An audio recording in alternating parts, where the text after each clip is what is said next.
Hey, me, Randy. I know it look like I got a sweater on, but I don't. It actually is not cold outside. Actually feels pretty good. It's a little gloomy. It's like 70 something, but gloomy. But I'm in my car. This is my quiet spot. I'm at home in my driveway in my car.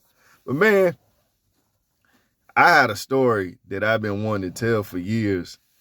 And um, I know this is more pertaining to my people who are out here in the street preaching the gospel and trying to get people saved.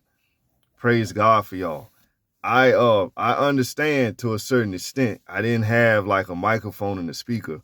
But what I used to do, and this was like the old school way of doing it. This was like 20 years ago, where we had flyers and we knocked on the doors and or we met people in the street, we give them a flyer. No, I'm not a Jehovah's Witness.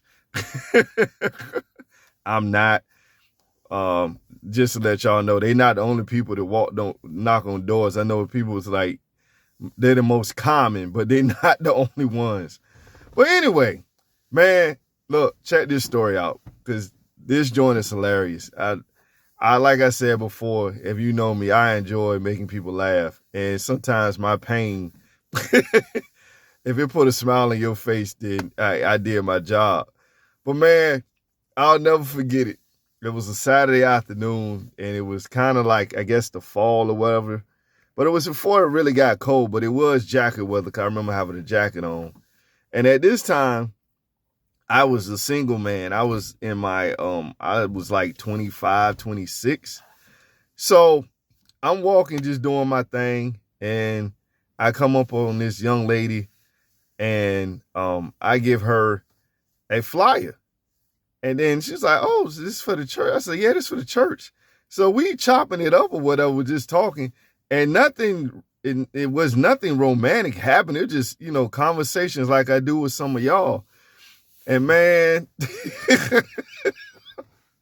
bruh, while we out there talking, she's like, oh, here come my boyfriend. I'm like, well, hey, you it's like the Biggie Small skit said, hey, you about to talk to him?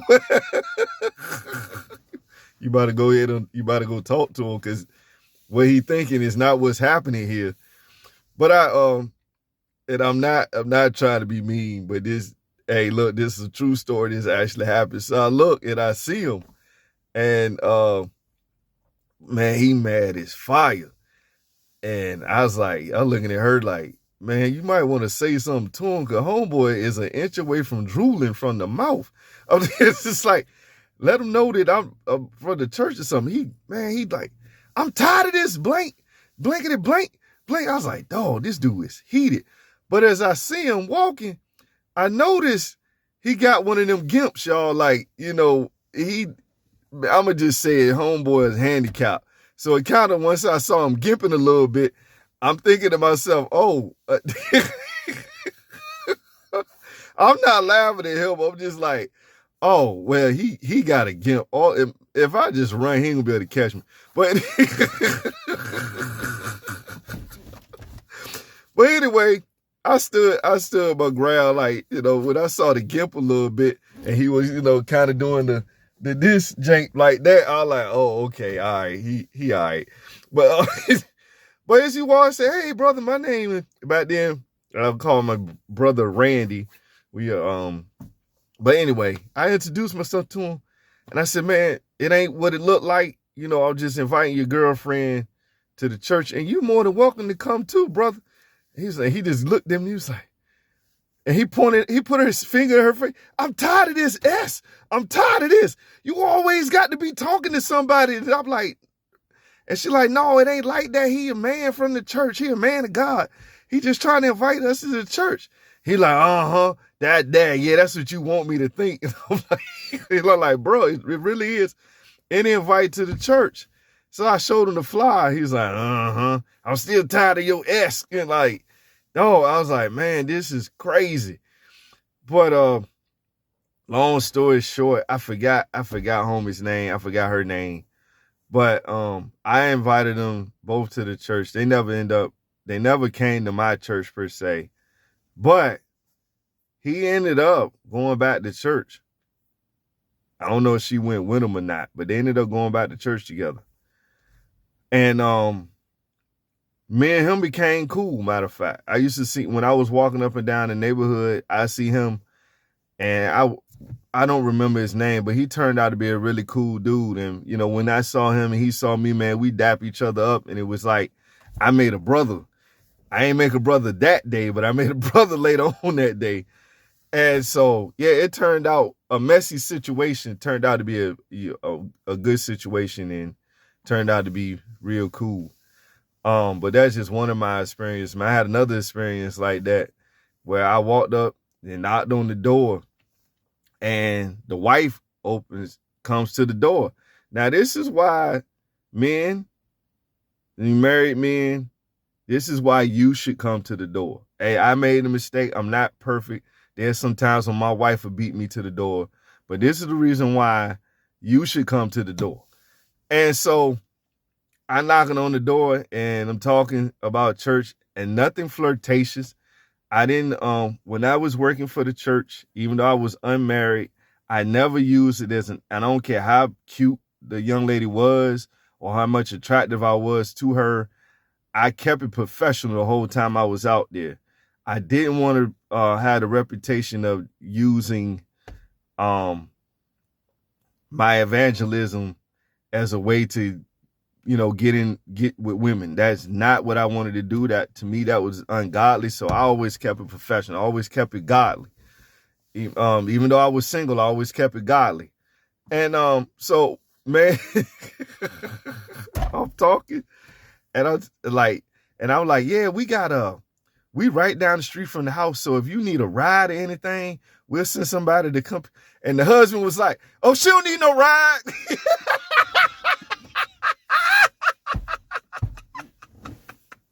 She got a ride already. I'm like, oh, my bad, brother. I didn't see you in there. Yeah, I was just telling your wife about the church down the street. It ain't like that. I didn't know you was in there. My bad. I'm Brother Randy. I go to we located right down the street from you. And I was just telling your wife about if y'all had any kids, anything, we got a bus or everything. We'll come scoop everybody up. He's like, oh, okay. All right, that's cool. All right. I was like, but I ain't, no disrespect. I didn't know that you was in there. I would have asked for you first if I'd have known you was in there. He was like, cool, no problem. Yeah, y'all right down the street. Like, yeah, we're right down the street. But yeah, man, I just wanted to share some of these experiences with some of y'all. And also to be an encouragement, because I know some of y'all probably done ran up on some stranger things and that. I seen some of y'all videos and I'm like, bro, I ain't never encountered nothing like that. That right there, that's level 10 evangelism right there. But I had some issues. But another one that I had, man, and it kind of discouraged me a little bit, because now that I have a daughter, I just can't picture my daughter being out in the street or whatever playing. Now she playing with her brothers or something like that. That's cool to her brothers, and you know they got friends and stuff. So if she out here playing with her brothers and they friends or whatever, that's cool. So this young lady, that's exactly what happened. She was out there playing in the street with the guys or whatever. And I knew some of the guys in the neighborhood. I built relationships up with a lot of the guys back then in the neighborhood. And it actually made my job a whole lot of fun, because I couldn't wait till they got out of school, man. Because before they got out of school, were boring, man. I was just walking up. It was boring talking to the grown folks, man. I'm just be honest with you. I wanted to hang with the kids. And that's what I did. I built a relationship with a lot of the teenagers. They're grown now, but I built a relationship up with them, man. It just made my life so much more fun being around them versus being the old, they wanted me to try to reach old people or the grown-ups too, but my personality didn't really click with grown folks. To me, they were boring. And I'm like, these people look like they've been sucking on lemons. I just didn't want to talk to them. But anyway, but one day it was a young lady out there. At this time, she was probably like 14 or 15. And I'm talking to them, and she just walks up on me and just starts like getting a little close to her. Like, I'm at this time I was like 27, 28. I'm like, hey, where's your, and the first thing I asked her said, does your daddy know you out here like getting a little too close to grown men? I said, I'm grown. I'm grown. She's like, yeah, my daddy, he don't care. He right there sitting on the porch. I said, that's your daddy on the porch. I said, well, you know what? I said, the right thing for me to do is to go introduce myself to your dad, because I don't want him thinking that I'm out here trying to holler at his daughter, because that ain't what happening. She's like, yeah, going. So I went over there and introduced myself to her dad. Man, this dude didn't give, she was right. She knew her daddy well. He didn't give 2 cents who I was and who she was talking to. I said, man, and when I have a daughter, I can't be like that. It's too dangerous out here. I'm glad I wasn't a predator for real. I mean, I'm glad I wasn't a pedophile, because like, bruh, he was just all nonchalant. Like, yeah, not me. But yeah, man, just wanted to share some of them stories with you. Hopefully they made the first 2 stories made you laugh a little bit. And y'all have a blessed day. I'm getting out of here and going to the house. I might eat a bowl of cereal. I don't know. It ain't, well, you know, it is dinner time for some of y'all. Some of y'all like to eat early. Like, y'all be eating at 5 o'clock dinner. I'm black, so a lot of times we don't eat dinner at about 8:30, 9 o'clock. I'm joking. Not every black household eats that late. Mine does on occasion. Sometimes we might eat about 7:30.